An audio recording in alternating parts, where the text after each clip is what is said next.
So let's talk about GunCon, folks, and the disaster that apparently was GunCon this year. If you don't know what GunCon is, it's kind of like Comic-Con. It's a convention, a 2A convention put on by John Patton from the Gun Collective. And let me put this out straight away. I don't know John Patton. I don't know personally, I don't know the leadership and the people that set up GunCon personally. I don't know any of them personally. And this is not a slight against them. I want this to be an analysis of apparently what happened. So when this first kicked off, I watched Paul Glasgow's from Legally Armed America. I watched his video first. It was literally, he put a video out, dropped a video out while the convention was going on because he got kicked out too. In case you haven't heard, Paul Glasgow from Legally Armed America, Johnny B got kicked out, and I think it was the Attorney General from Missouri, all got banned, or they were threatened to be trespassed from the premises if they didn't leave. And I also watched Curtis's video from the VSO. So there's pretty good information out there. I feel enough information out there for me to speak on it. Now, apparently, John Patton is going to release a video soon. And I just wanted to kind of give my analysis and opinion on it and, you know, make some criticisms, but without malice. Please, I know people are going to take this as butthurt, and if any of those folks that were there and do this other stuff might get butthurt about this, I am not doing this to crap on anybody, but there are some definitely huge mistakes right off the rip that were made when it comes to this. So again, those three people were apparently banned from the premises. Now, my first criticism of this whole thing was, and I'm a subscriber of the Gun Collective. I like his channel. I like John Patton's channel. It has a lot of 2A news come out and new releases, all that kind of stuff. When he said GunCon was going to be in Cleveland this year, I said, Cleveland? What? Who goes to Cleveland?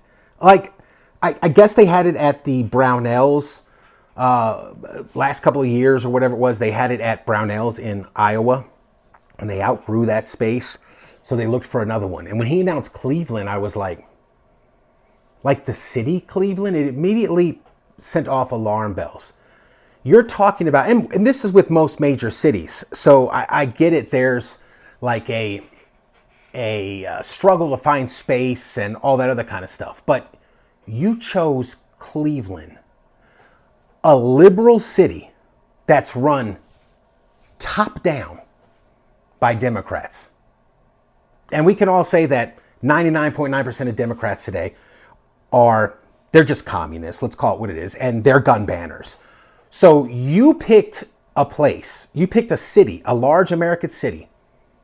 You could have chose somewhere else in Ohio, but you chose Cleveland. Again, when he said Cleveland, I was like, huh? He immediately tripped off like, this is not going to be good. And I was right. It wasn't good. So you picked Cleveland. You didn't apparently the place was a freaking nightmare run by liberals. So you didn't do any background on this place, any due diligence. If you go watch Curtis's video on the VSO Gun channel, he talks about how they were the owners. They believe the owners were effing with them about capacity issues. They shut the air conditioning off. They were just fucking with them the whole time, apparently. And they suspect that it was on purpose, and which would make sense because they banned those three folks from the venue. So there's their first mistake. I believe that the blame, ultimately the whole blame lies squarely on John Patton and his crew for not doing due diligence when researching where you were going to have this venue at in Cleveland. First of all, I guess I get Ohio is a gun-friendly state overall, but Cincinnati, Cleveland, all these big cities are not. They're not. So you failed to do your due diligence in researching who owns the building, what groups own the building, what are the gun laws around there in Cleveland and stuff like that. Like, come on, man. You guys didn't see this coming? I know there are other people like, why did they choose Cleveland? I've seen comments in people's videos like that. So ultimately, for this whole debacle, I'm going to tell you right now, a lot of the people, because they're friends with John, and I get it, okay? I get it. Because they're friends with John, the majority of these videos are like, I don't blame John for this or their team. Or no, the blame lies squarely with them. Because if you know anything about like captains on a Navy ship, the captain on a ship is responsible for everything that happens on that ship.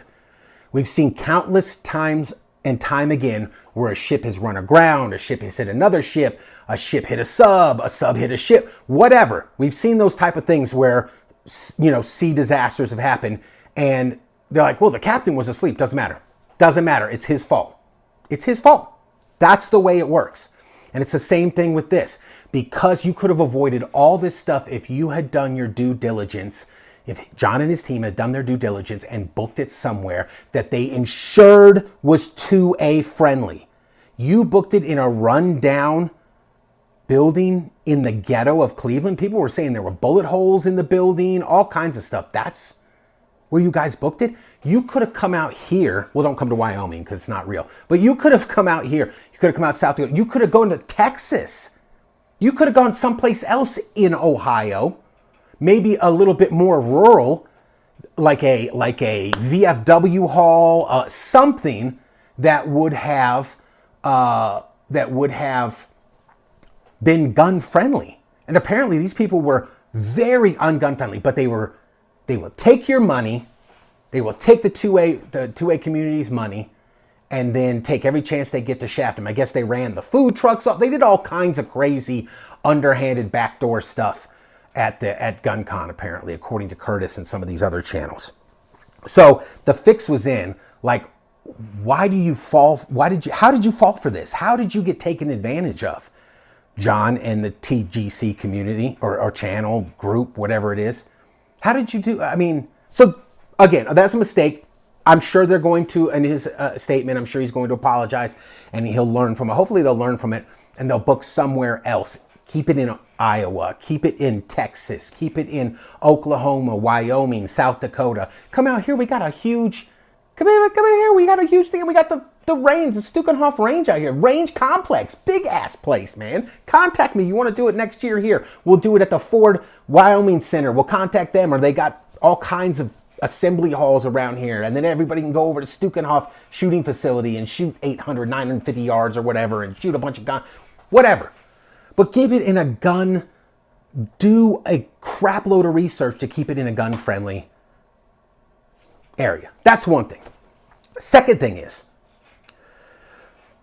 when they came in, because I watched Johnny B's video, when they said the organizers of the thing, I guess he said the organizers or the leadership of the GunCon team came in to the green room and told him and Paul Glasgow and the Attorney General, whatever, but I'm just speaking on Johnny B's video, told him he had to leave the premises because the owners didn't want him there.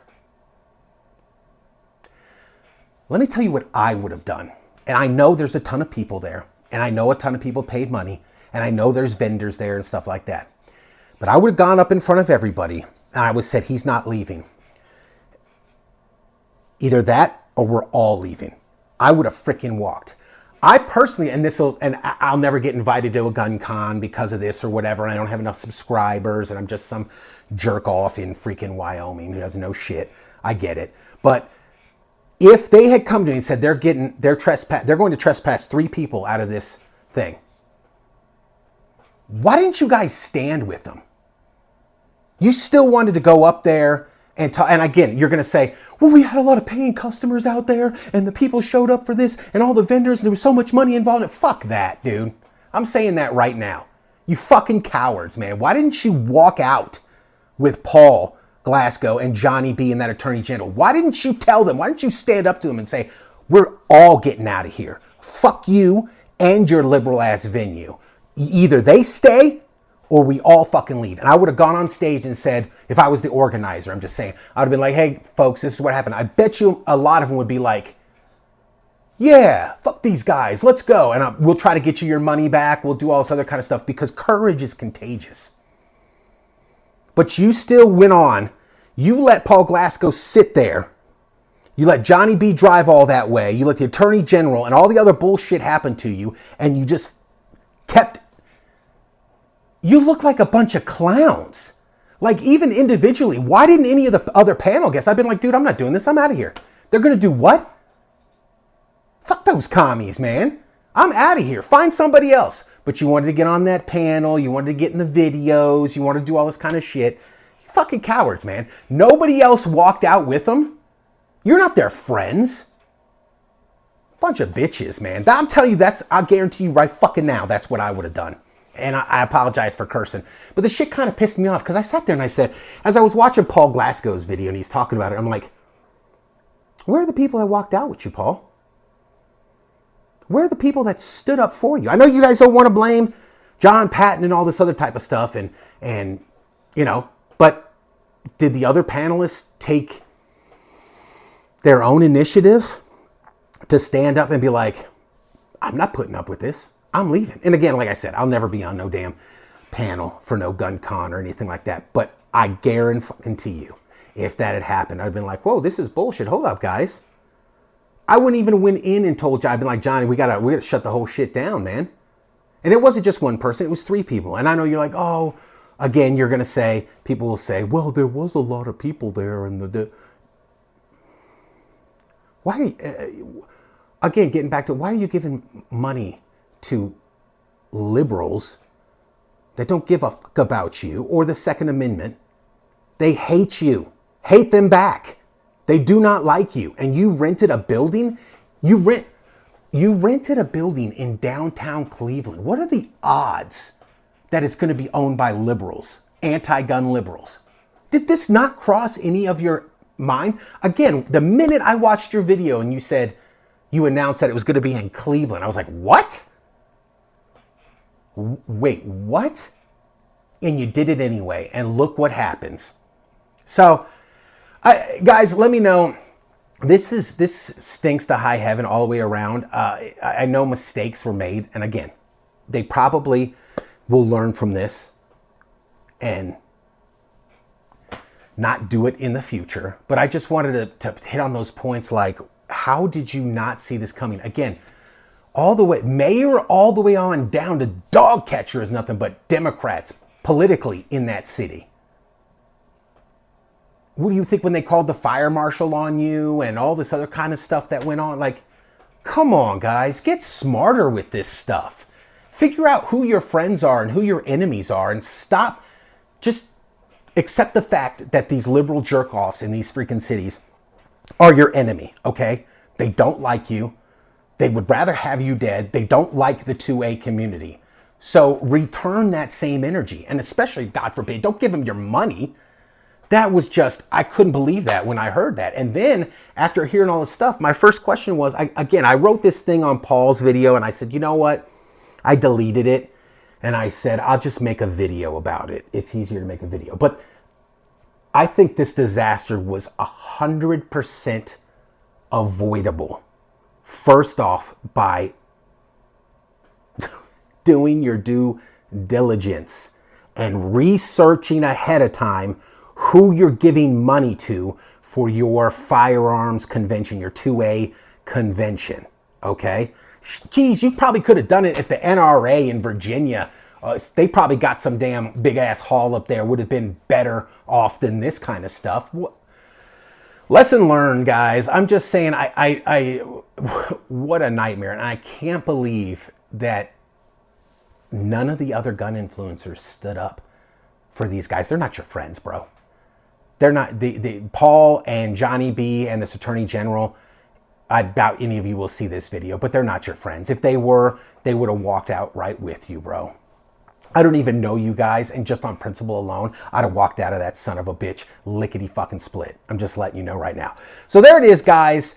Let me know what you think. Are you keeping up on this? And for the people that are like, why are you talking about this? It's something that's going on in the 2A community. It's relevant to today.